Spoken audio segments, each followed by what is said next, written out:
Welcome to the Habits and Hustle podcast, a podcast that uncovers the rituals, unspoken habits, and mindsets of extraordinary people. A podcast powered by Habit Nest. Now here's your host, Jennifer Cohen. So this is my inspiration. You're my inspiration, by the way, as you know. Eric, we have Eric Byrnes today on the podcast, Habits and Hustle. Thank you for coming, Eric.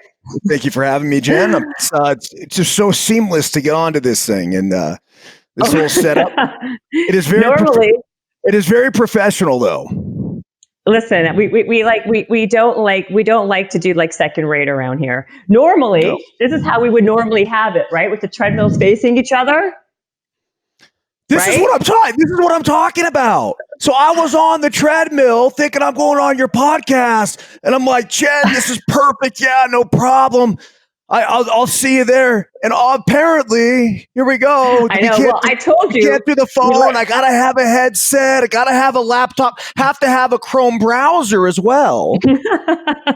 I know. Well, I thought you knew that. That was in the notes. But it's because we value your information so much that we didn't want to like take it lightly and put it on an inferior platform.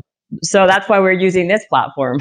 Have you heard that basically they've done a study on people in the browsers that they use? And it's Adam Grant, honey. Yes. And so if you use the Safari browser, then it's basically what the phone and the computers usually default to, then You're less likely to have success in life. Because if you're willing to challenge the status quo and get into the Chrome or the Firefox, then obviously the potential that you have is limitless. Now, I'm not sure how much I buy into that.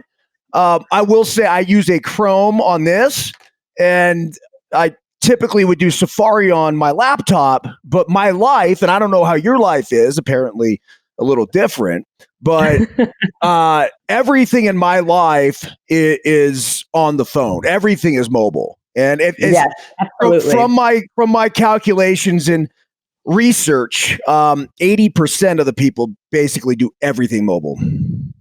You're absolutely right. And I love the fact that you started this podcast with a piece of research that Adam Grant did, because number one, he did that in his TED Talk, which I was like obsessed with. And then I used that piece of information in my TED Talk because I liked it so much, because it does give you a very, very simplified explanation of people who are going to be successful or not. And you used it. And this is why I love you, Eric, because you retain so much information. So if you guys don't know who Eric Byrnes is, I mean, he is a professional baseball player, right? He was, not anymore. He was. He's an endurance athlete. He's a broadcaster for the MLB network. He started a charity. He also holds a world record in speed golf, or 2 world records, right? For 12 holes and 24 holes, right? Right? 12 hours and 24 hours. If it was only 12 holes and 24 holes, I don't think it'd be any kind of record. But yeah, it was most holes of golf played in a 12-hour period, which was 245, and then most holes played in a 24-hour period, which was 420. So a couple long days, to say the least. This is you're probably one of the only people in the world where I have to I really say this and I believe it. Like, I don't think 24 hours in a day is even enough for you, because you basically take every second of your day and like make it count with productivity. Like, you really are the poster child for anything productivity. You've literally pivoted so many times. Most people in life, like, they're a baseball player and then they retire and then that's what they are and that's how they're known. But like, I also didn't even know this until I just saw this when I was like going on your website, because Eric and I are actually we're good friends and we never talk about baseball. I don't even know about your baseball career, but you were actually drafted to the Dodgers and you opted out to go to UCLA. Mm-hmm. Yeah, Jen, I got drafted 3 times. I mean, baseball is kind of funny because obviously when you get drafted, it's not like you go directly to the big leagues. So, my options was basically to sign with the Dodgers, in which case I would have gone to a low-level A ball or a rookie ball to start my career off.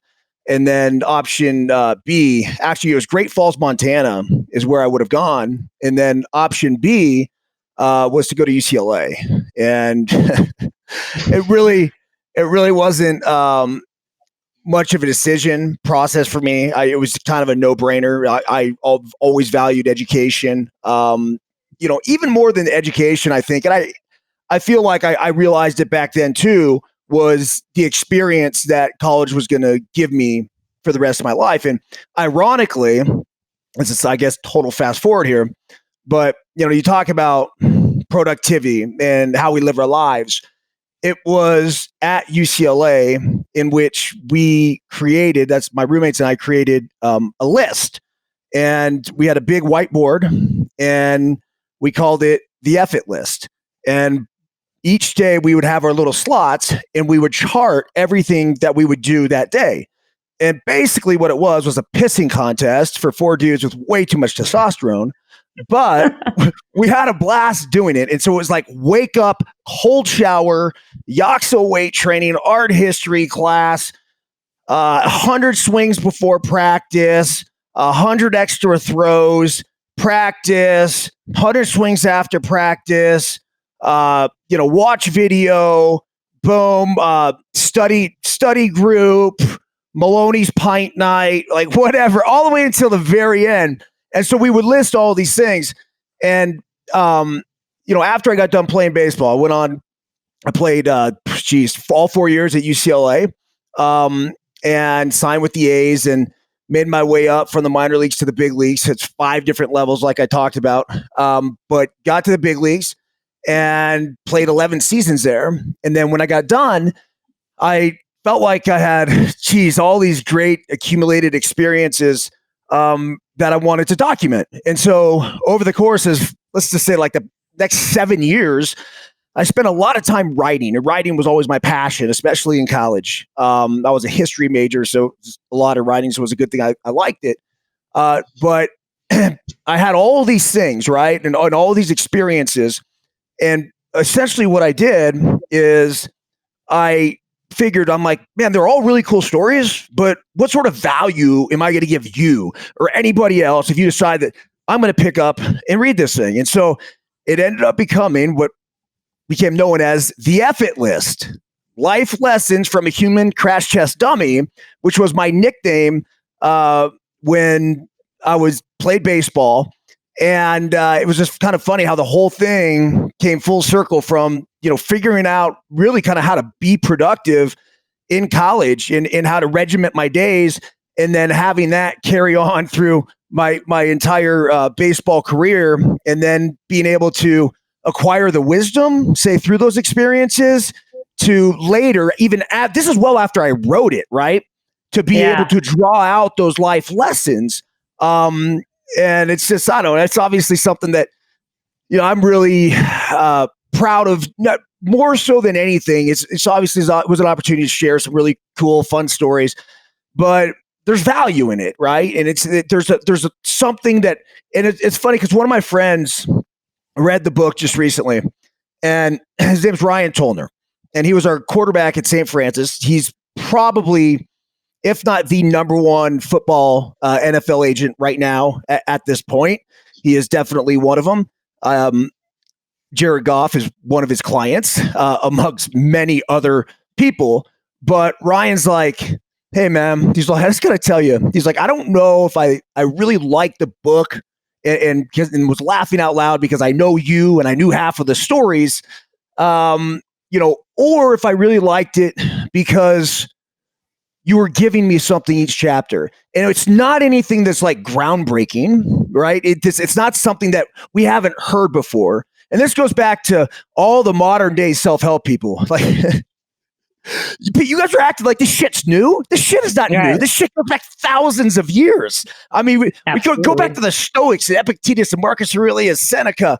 There are so many, people who have championed, say this way of living, and this grander perspective that we can all take. And so Ryan was saying, he's like, look, man, he goes, none of it's just revolutionary. He goes, but damn, we need this stuff. on a daily basis. And that's where you talk about routine, and you talk about hustle and habits. That's what's so important, is the fact that we're going to be able to get up day in and day out and consistently go through our day, because we're a fucking wreck. Like, we're emotional human creatures that are like this all the time.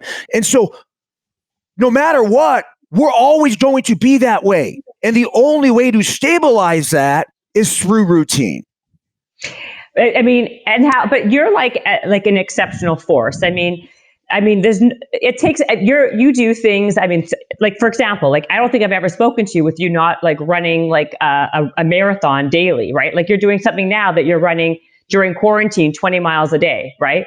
Correct. I mean, you're like an extreme. How do you tell people, and like, I'm sure people ask you this all the time, for someone who's wants to be productive, they want to create more healthy habits and routine. How do people start?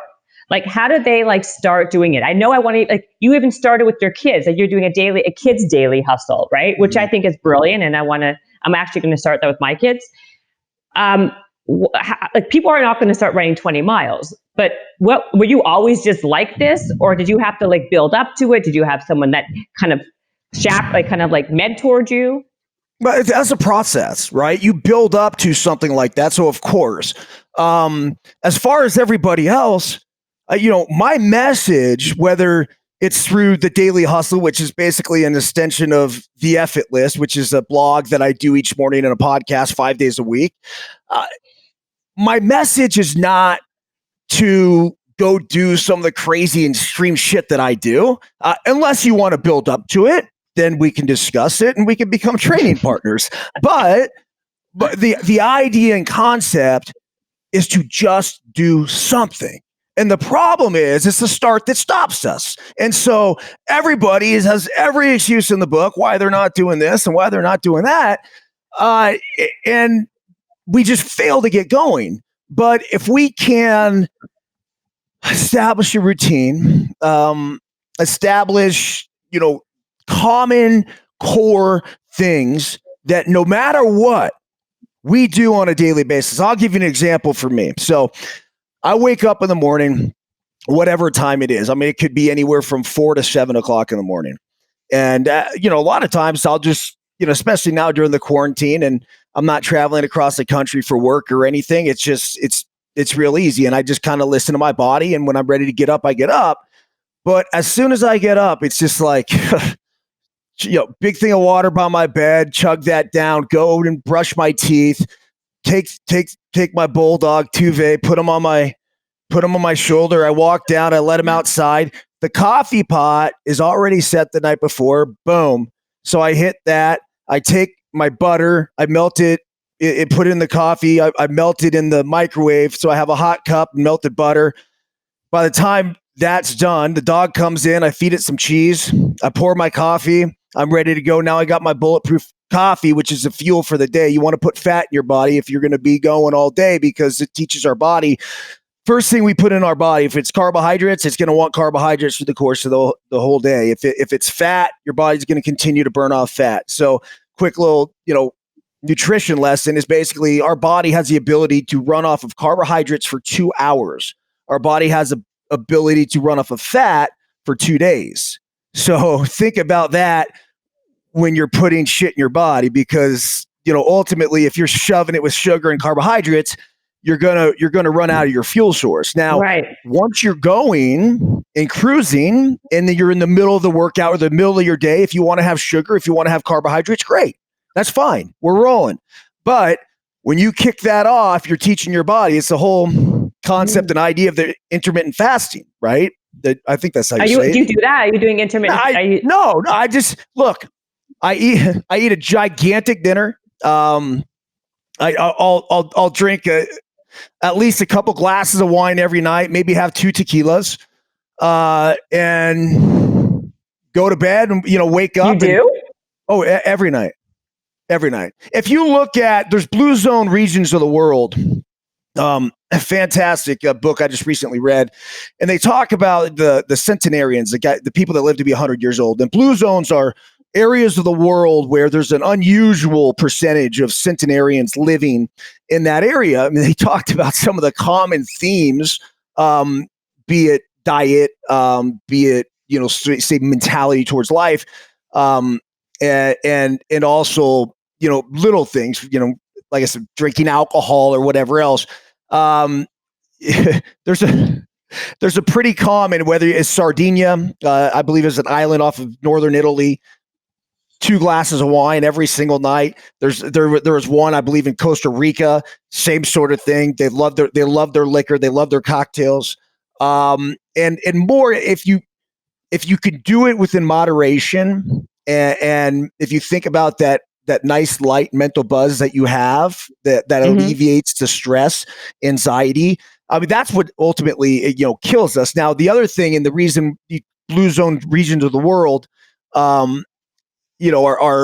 so much of these outliers, is that these older people, this older generation, as you get to be 90, 100 years old, they're celebrated.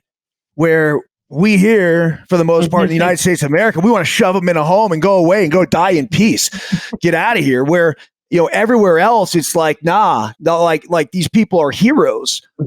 So then the other thing is they all work. They all have an ikigai. Okinawa, Japan, was a blue zone area, and whether it's going to work in the rice fields or doing something, whatever it is around home, they all had a purpose. In Costa Rica, they called it the plan de vida, a purpose of being able to, when they get up in the morning and get after it. And when we take our heads off that pillow, we got to have an idea of what we want to do. The other thing, they're all very routine oriented, right? They're just boom, boom, boom. It's the same concept of the effortless, the daily hustle. And it was just fascinating to hear all of these things. And it makes a lot of sense. They all live with family. Here's another fun fact that I learned. I believe it was from that book. If not, it was from something else. But for every daughter that you have, you can add 18 months to your average lifespan. Really? Think about that. Yeah. For what's the reason behind it? Like, your daughter's going to take care of you. Your daughter's going to be there for you. Your son doesn't give a shit. Your son's gone. He's off making his own life. It's just natural sort of thing where your daughter will sit there and give you the love and attention and care that you need and make you feel warm and important. That it's makes That's a lot of interesting fact. Yeah, it makes a lot of sense to me. It makes a lot of sense. I've never heard that. Give me some more facts that you've learned. I mean, listen, you're like full of them. I have like a list of them every day. Your newsletter, I tell you this all the time, and I was not just bullshitting you. It's like the best newsletter I've ever seen, because it literally, you learn, like your friend said, Ryan, you don't just send out nonsense. It's always, you always learn a good fact or like a nugget of information that you otherwise would never have known. You know what I mean? And like, that's the kind of newsletter and that's the kind of information that, I appreciate, because it doesn't happen often, right? People are usually just wanting to sell you something, and it's amazing. I mean, the only thing that you sell right now, I think, is your foot reflexology board, which I love. I mean, not really, but we sold out of those too. So they're you did? Yeah, right. So 3 weeks gone. Yeah. Wow. So that's a part of my daily routine is a foot reflexology board, and the reason why they sold so quickly, there's no doubt in my mind. We only ordered 1,000. But in my mind, it's like when you can live what you sell, it's what done. you do. Yeah. Like if you live, you live what you like. That's and it's kind of the idea of the daily hustle stuff. Like, don't listen to me because I'm going to sit here and spew bullshit from my mouth telling you guys how to live your life. Listen to me only because I show you how to do it. If I'm not showing you how to do it, I immediately, whoever that person is, I take inventory and be like, dude, should I really be hanging on every word this guy's saying? Should I really be buying into it? Unless he's living it, unless he's doing it. It's What you do is who you are, Jen. And if you're not living that lifestyle, you're a fucking fraud.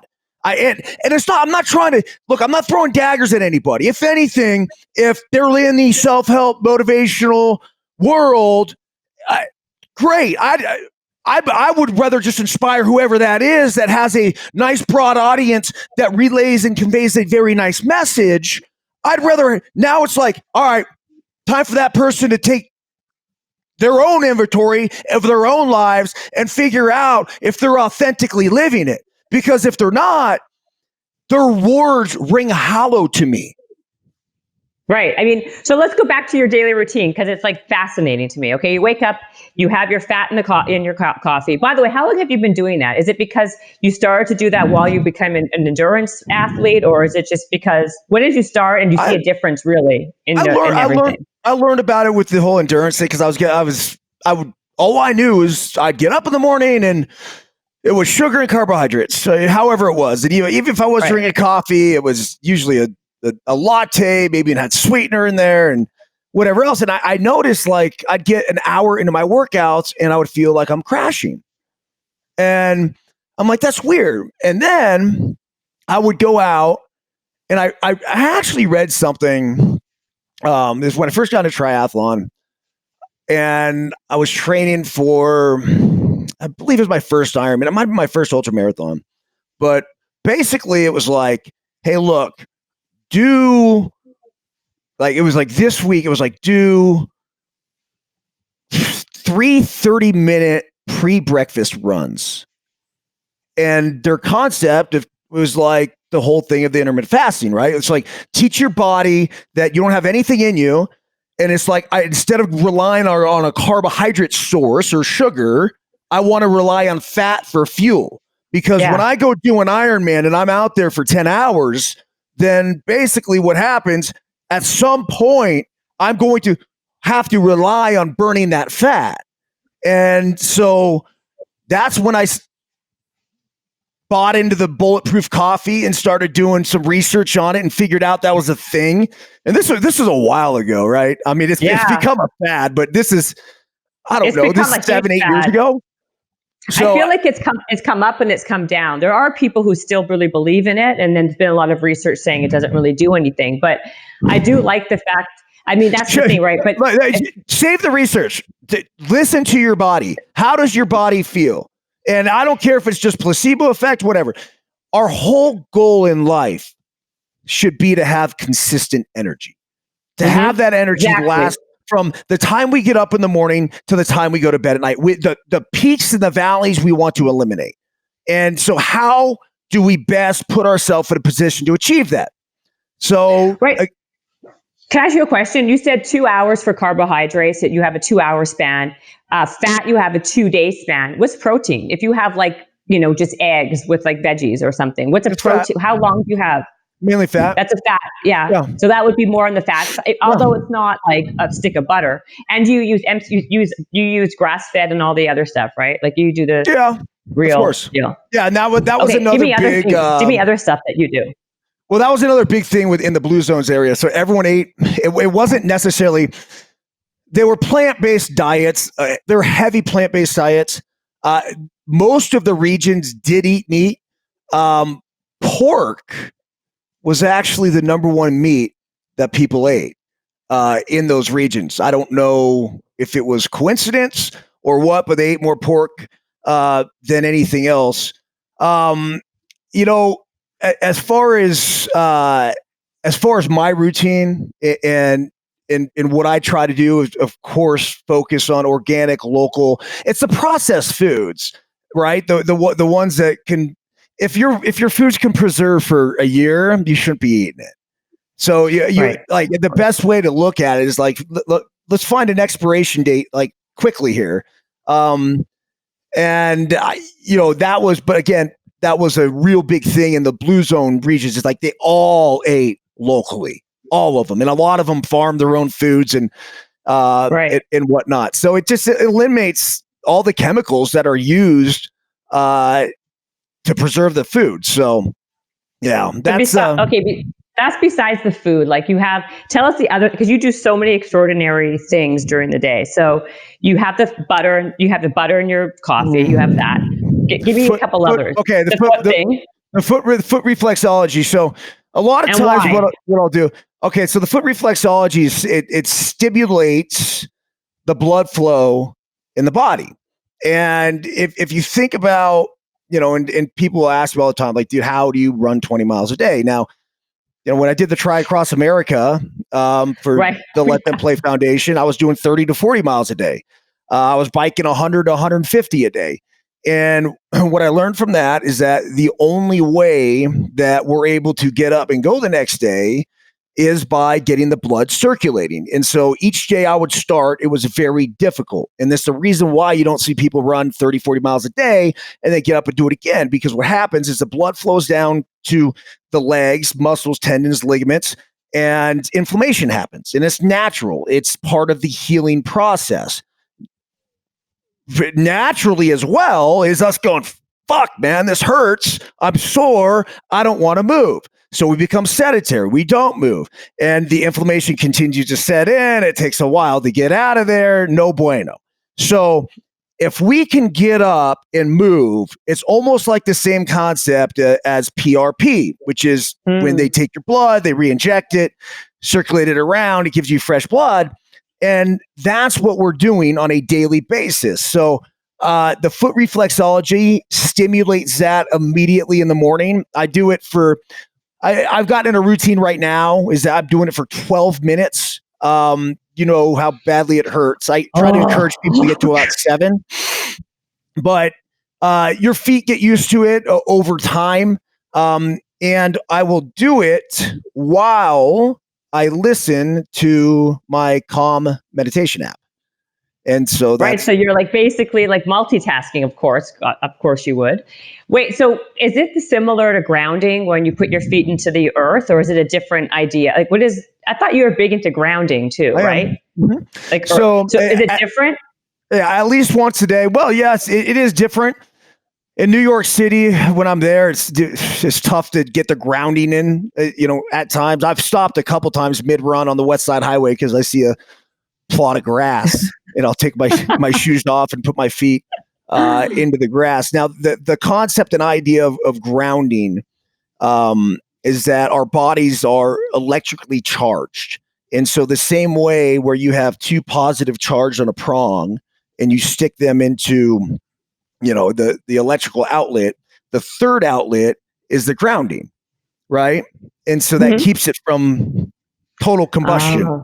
And so our bodies work the same way. So it's like go, go, go, go, go, go, go. And through the course of our anxiety and our stress and all these, electronics that we have on us the entire day, I have a feeling that just continues to electrically stimulate us in so many different areas. And so put your feet in the grass, your bare feet in the grass, and you literally can feel the electricity dissipate. Now, I'm not a scientist. I'm not a doctor. I'm not a certified nutritionist or strength coach or any other thing. I am just speaking to you guys through my experience and what has worked for me.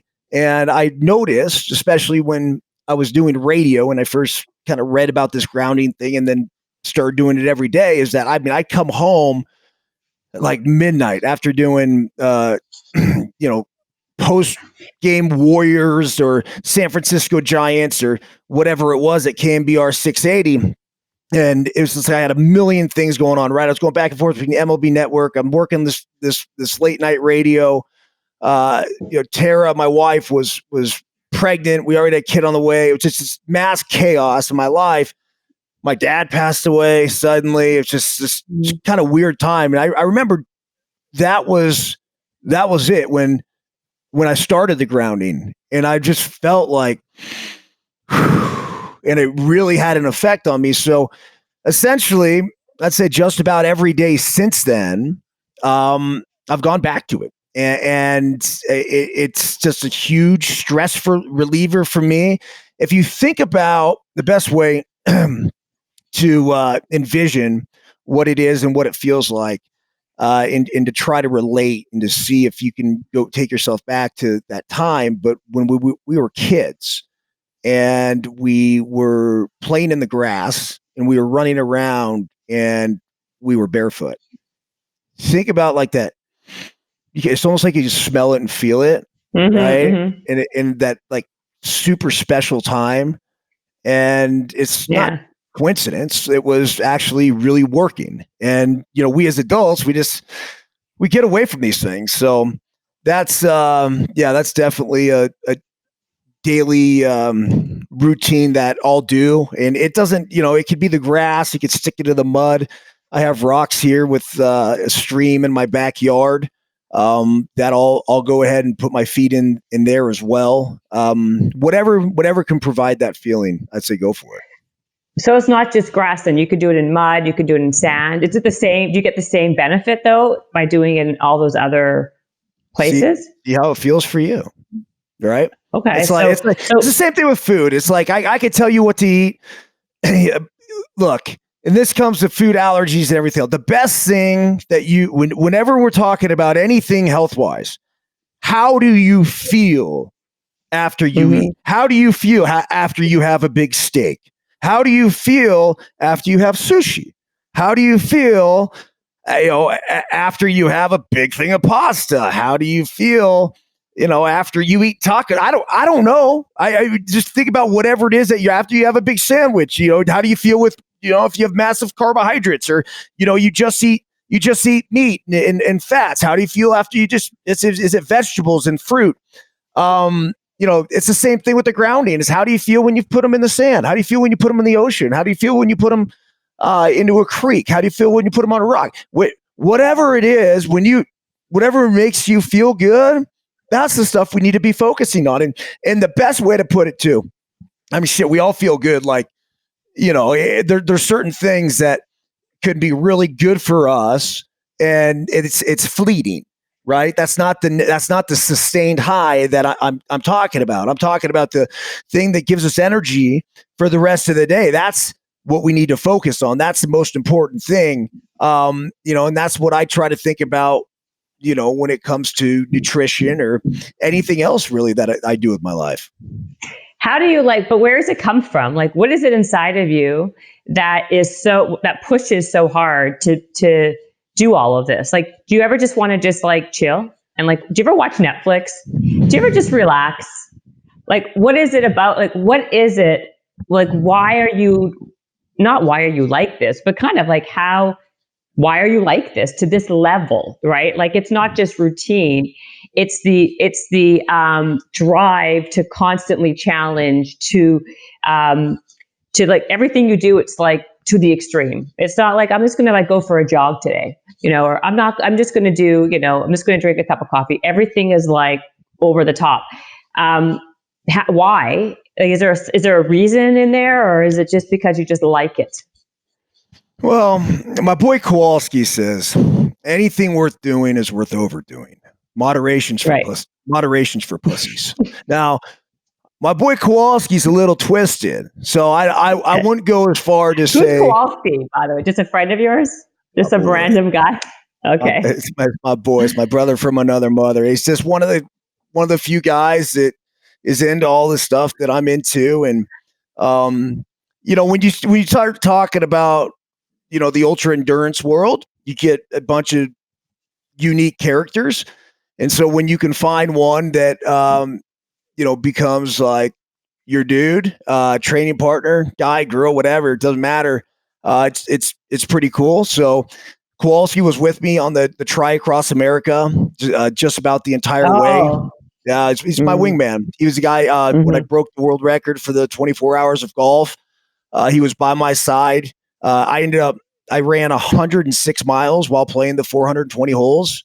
He was by my side, start to finish the entire time, and actually ran next to me as a pacer for 80 miles of the 106. So yeah, that's a wingman. So I just, you know what, Jen, I don't, amazing. I know it seems extreme to the normal person. what's extreme in one person's world. It's relative to how you prepare. And do I chill? Yeah, I chill. I tell my kids my favorite time of the day, like by far and away, is sitting down at the dinner table with them, especially during this quarantine time. And that's when I do my phone detox. So I'll have no electronics with me at all. And from there on till the rest of the night, and I'm just done. It's like, finally we get to dinner, we sit down at the table. During this quarantine time, we've been calling my mom every night. We put her up there. Now we use my wife's phone because I refuse to have my phone anywhere near me. And even through the course of the day, what's cool is that through all of the extreme training that I do and the running the 20 miles and everything, I'm able to remain efficient and effective through the course of communications. I can talk on the phone while running. It's not a big deal. Whether it's a podcast that I'm going to do, it's writing the daily hustles. I write those when I run.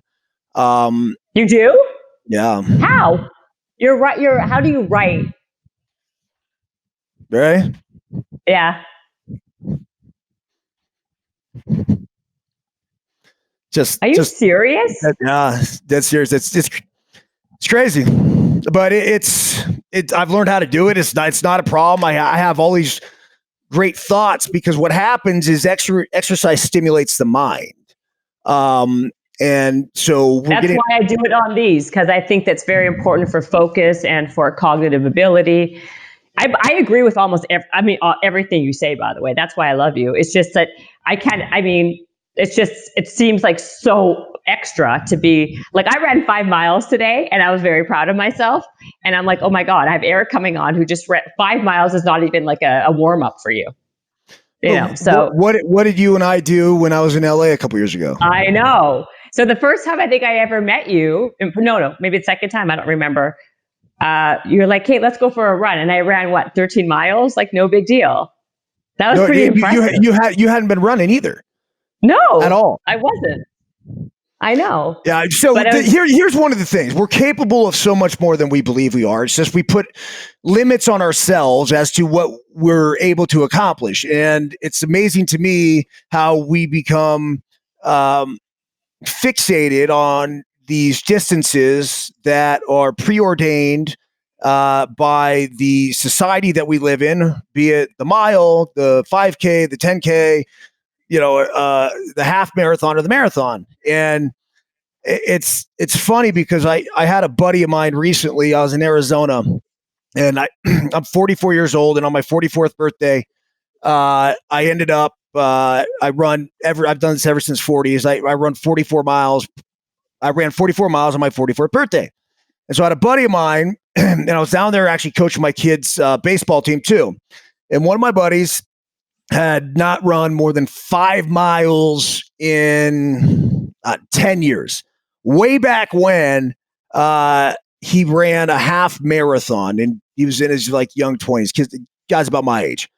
So he's like, hey man, he goes, can I run some of those miles with you tomorrow? Because he knew I was going to run 44 miles. And I said, bro, of course. I said, how many you want to do? He goes, he's like, I haven't got more than 5 in 10 years, dude. So yeah, I mean, if I could get 5 or 6, that'd be cool. I go, what's the furthest you've ever run in your life? He goes, 13. I did half marathon, back when, long time ago. I said, okay, cool. I'm like, we'll go 15. And he's like, dude, you're fucking nuts. No way. I go, bro, we're going 15. And sure as shit, showed up the next day. I'd say no problem, but he was great until 13. And then 13 to 15, he was struggling. But to break that barrier of, hey man, and he's in shape. It's not like he's completely out of, it's just, he does other things, right? He's a big rower. He's South African dude, RTL. Very successful guy. Works for Zora, software company, went public recently. So anyway, it's just we get caught in our little worlds, and then we have these limits that we adhere to. But what I learned through the Ironman / ultra marathon / ultra endurance world in general is that there are no limits. Like the limits are solely what our mind puts on there. And so, so long as we're willing to continue to put one foot in front of the other, we'll shock ourselves at how much we're able to accomplish. But the problem is that everybody is number one, they have a limited mindset. Number two, nobody likes the pain. Nobody likes to suffer. Nobody likes to hurt. But, when you think back to some of the times in your life where you have, let's just say have these revelations, it's only when you've suffered, and it's only when you've broken barriers. And those are the ones that hold the most meaning and value for all of us. And look, someone else might try to argue, oh, that's not true. Well, this and that. Like, there's the concept of just having this eternal lasting success is bullshit. There is no success without failure. There is no hot without cold. We will not know what greatness will feel like without experiencing the other end. And you will never get here without earning your way there. And it's a process. But so many people are scared of the process. And what's amazing is that if you just simply put together a routine of doing something each and every single day, you'd shock yourself at the productivity that you'll find in your life. And again, this isn't about running 100 miles or playing a bunch of holes of golf or doing a triathlon across the country or any other. That's not it. But it's about living your life and leading by example. And whether it's showing your coworker, your friends, your classmates, or whoever it is, but you need to be out front. And I think our world just would be much better off if we had people willing to push those envelopes. And I mean, that's what's always I'd say obsessed me to do that. And it's the impact that we're able to have through action. And that's important to me. Yeah. I think one of your daily hustles, which is what you call the newsletter, is you wrote something. I think you called it like the uncomfortable value or something, like be uncomfortable, like the whole idea about getting comfortable with being uncomfortable to push through that threshold, right? Like that's basically, and it's true. I mean, it's very true. And I think that people are so much more capable, but people are scared. They're like mired in fear that they can't do it or they're going to fail. So that's great. And then what was that one I liked that you were talking about? Like the thermostat versus the thermometer. Yeah. So I mean, the thermometer is the one that, you're the thermometer. You're gonna go up or down based on everything else that's going on around you, right? Where the thermostat is the one that's consistent. You're setting the temperature. And so we as a society, especially in today's world, is we react with everything that we hear. And so it's like if you're watching the news every single night and you're having these emotional reactions and it's you're happy one day, you're sad one day because they're saying they're opening this county, they're closing this county, it's this and this and this and that. It's just like, look, life's not fair, but our reaction to life is. So we're all going to deal with different shit through the course of our entire lives. But the question is, how are you going to react? Because what is fair is our ability to respond to whatever is thrown at us. And so long as we understand that, like our peace and our happiness and our joy, it's all up to us. These are all subjective things that are internal that we get to decide upon. The outside world is a fucking yo-yo, trying to pull us up and down and up and down and up and down. And the amazing thing is that the majority of us fall victim to it. And we let that dictate our mood in our being. And it should never touch that. It's not everything that we control in life is it's gold. It's the most important thing. And so when you can distinguish what you can control and what you cannot control, ultimately that's when, I don't want to say we've achieved this peace, joy, happiness, whatever else, because that's a daily thing that continues to go on and on and on. But at least we're in the right place to consume whatever the world has to offer us. It's like, how do you do that though, right? Like, is there like how do you work on your mindset besides it? Or is it like the fact that you're so, active? You're saying something when I was like showing you my little treadmill situation, that exercise keeps you focused, it kind of elevates your ability. So is it kind of like momentum, right? Like once you start, it's easier to keep going, right? Versus, because you're already like doing it. It's like an object that's in motion stays in motion type of thing. You know what I mean? Yeah, I like that. It's thank you. Yeah, but you got to get going. You have to. One of the things that my dad said was just fucking brilliant, and I never understood it when he was alive.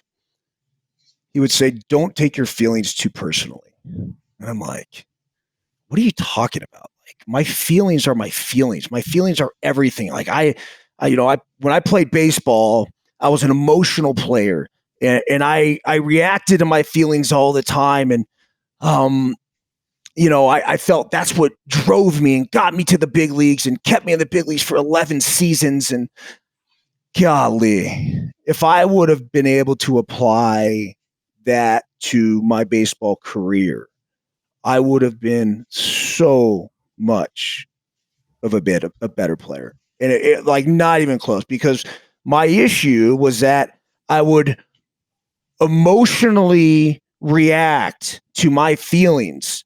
And if I went into a little bit of a hitting slump, it was like, this thing turned into a drought. It would spiral downhill badly. And it was just, I was so, and the funny thing is, on the flip end of that was that if things were going well, they went really well. And so I could be the best player in baseball for, 1 week. And then, the next 2 weeks, I was the worst. So, but I got caught up in my feelings, and I took them personal.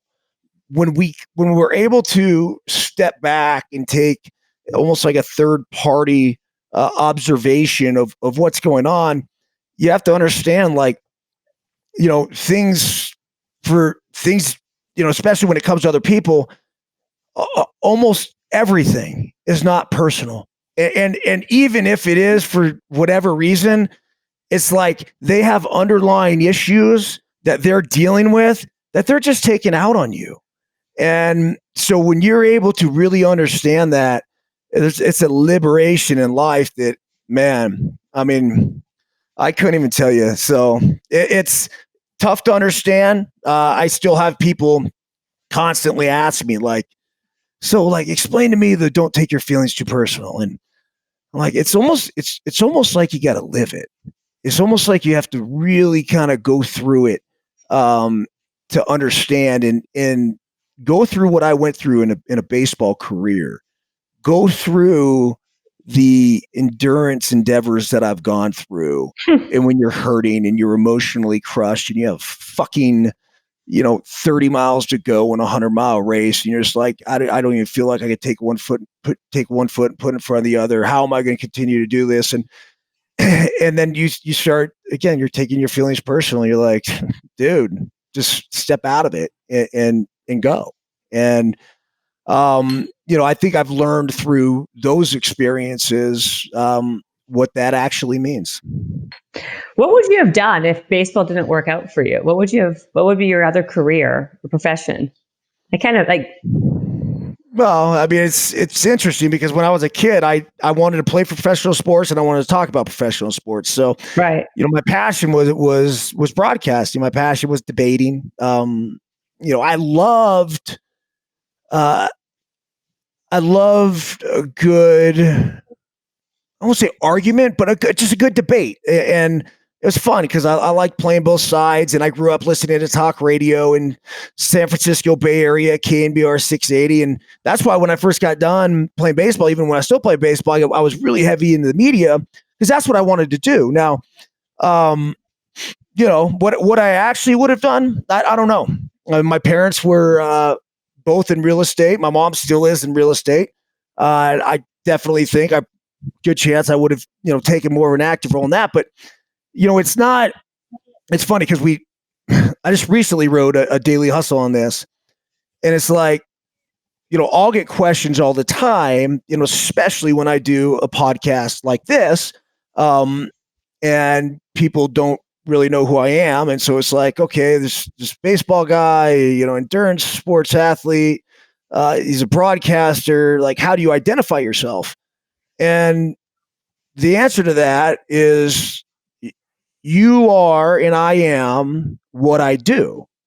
And so one of the problems in life is that we over-identify ourselves with a specific thing where it's like, fuck that. I don't need labels. If somebody else wants to label you, let them do it. But when you look at yourself and who you are, just understand that you are what you do. That's it. Every single day, you have a choice of how you're going to get up and live your life. And guess who you are? You are what you do. So you're going to get out what you put in.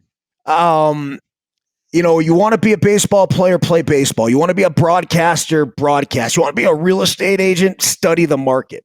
You want to be a lawyer, study law. You want to be a doctor, same sort of thing. Like, it's just, if you want it, whatever it is you want to do it. But don't ever over-identify yourself with whatever it is that you're doing, because that's what was one of my issues as a baseball player that I struggle with, was that if I had a great game, I'd go home and, hey, life's great, daddy, yeah, and I'm friends, everything else. If I had a shitty game, I'm coming home. It's like, I don't want to talk to anybody. I feel like I'm walking down the street. Everyone's like, oh, there's Byrnes. He's in an 0 for 10 slump. Nobody gives a fuck. Nobody cares about your problems. And the amazing thing is, and even as a public figure that went through it, 99.9% of those people had no idea if I went 0 for 4 or I went 4 for 4. Yet I think everybody's looking at me like they all know. Quit being so gosh damn fucking egotistical to think that everybody cares about our problems, because they don't. Right.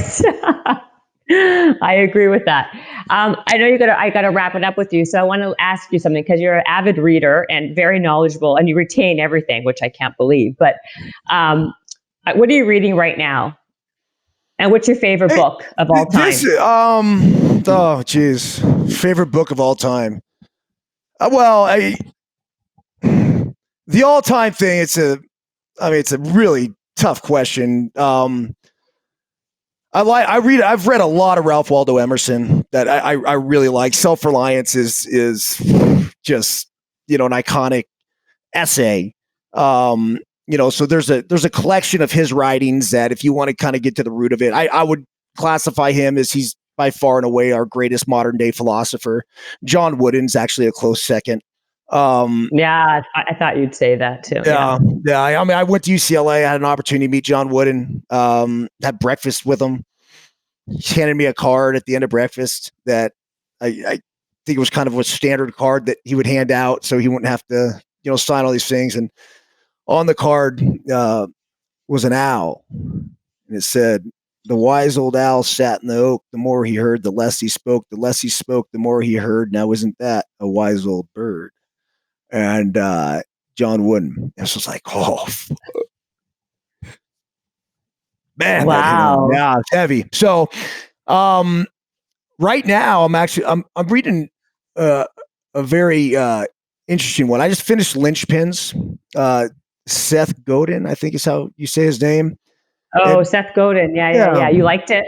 I did. It's how to make yourself indispensable in a dispensable world. Yeah, there was two things in there. I just wrote a daily hustle on it. When? I didn't get it. No, it'll come out in a couple weeks. I stay a couple weeks ahead on the. I wrote it today. Okay. And it talked basically. He talks about. I mean, I'll get it right here. It's fascinating, but he had two. So what I tell you, I write these right here. You're very impressed in my notes. So yeah, there's two things that linchpins do that make them vital to an organization, right? And so the first is to exert emotional labor, and the second is to make a map. And the funny thing is, and I titled it like passion with purpose. And my dad used to say this, and a lot of the shit so my dad was a 4th-degree black belt in Kempo karate, would read all the Far Eastern sports psychology stuff, like crazy, like really into that. Tony, like as a kid, like, you know how you drive around with your mom or dad in the car and they, mom would listen to easy soft rock or whatever. My dad would listen to Tony Robbins. Like this is way back when, right? Right. 80s, early 90s. So that's when he started. Yeah. And I got a lot of this stuff is like stuff my dad kind of fed me, but when he was alive, it was, I just kind of brush over it or whatever else.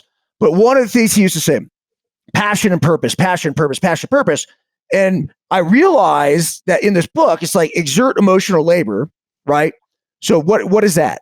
That's fucking passion. It's like, it's going beyond anything. It's going well beyond, like, we all have a job to do, but when you exert emotional labor and you put your emotion into it, now you're exerting your passion. Now, the other thing is make a map. Well, make a map, I mean, that's purpose, right? That's it. That's leading you to a direction. Like, where are we going? Because passion without fucking purpose is all over the place. It's messy. We don't know. That was me as a baseball player. That's passion without purpose. Right. I was all over the place. Hey, some good days, some bad days, and who knows what you're going to get. But passion with purpose. And when he talked about the linchpins, that was, I don't know, that really hit home with me. So I wrote about that. The next one that I started a couple days ago, I think the happiness advantage.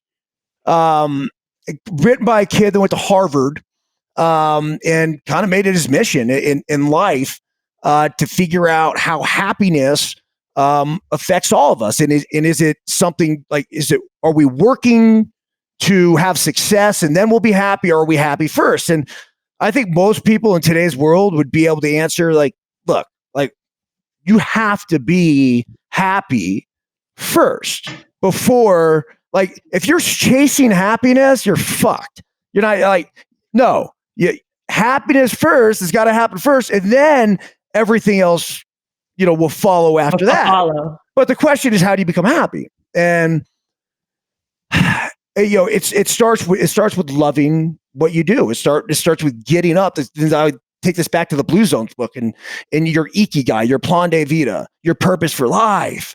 You got to be able to have that. One little thing, because I'm going to have my kids do it tomorrow morning, that I wrote down. And what I do is I'll take little notes and I'll listen to it. And if it hits, then I'll take notes and put them down, whether it's for a future daily hustle or just for something else. But he was saying that the author was saying that there's 3 good things. That if you could find 3 good things to write down that happened in the last 24 hours, and you do that every single day, it's automatically like he went into like 4 or 5 different like studies and tests, like this group that did it and everyone's equal, right? So this group that did it for a week, for a month, for 6 months, for a year, even after they stopped it, their happiness continued. Write down 3 things good things that happened. And they just be little things like, hey, I really enjoyed my podcast with Jen today. Boom. Put it down. Something about those tacos tonight were fantastic. Boom. Put it down. I loved how my 11-year-old, this morning woke up, and as I wake up, like I hear the door shut and I see her running off in the distance, taking off to get her mile daily hustle run in. Made me happy. Right. So just 3 things. Now, over the course, if you're going to do it the next day too, you're constantly searching out things. Those 3 things. Things that make you happy. And so if you close your eyes, and this is the example that he used in the book, he said, close your eyes and picture the color red. And now open your eyes and you're going to find something. And immediately I found, without thinking about it, let's see if you guys can see it. I just found this focus red right here. Right? Wow. Yeah. So I just did that also. So did you find something? Yeah, I did. I found this thing here, right here. Exactly. It could be the littlest thing. So today I did it, and there's a big red barn on this property, this area that I live. And I literally closed it. I didn't think about it. Like, as I'm listening to the book, he's like, close your eyes. And I'm going to close your eyes. He's like, think about red. And I'm like, think about the color red. He's like, now open your eyes. And right in front of me was a big red barn. It's like, holy shit. That is amazing. Why red? It has nothing to do with it. It doesn't matter. It's just, it goes to show you how powerful our minds are. Yeah, and it goes to show you that we see what we seek. So if we're seeking happiness, we're going to find happiness. If you're a miserable fuck and you're seeking, misery, you're going to find misery. That's so true. What's that? Yeah. I love you. I love that book. Okay. What's that book called? I want to get it. Happiness Advantage? I think it's called The Happiness Advantage. I'll send it to you. Okay. I know you got to run. We'll do this again. You're the best. I love you. You're amazing. Amazing.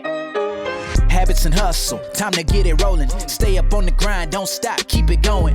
Habits and hustle, from nothing into something. All out, hosted by Jennifer Cohen. Visionaries, tune in, you can get to know them. Be inspired, this is your moment. Excuses, we ain't having that. The Habits and Hustle podcast, powered by Habit Nest.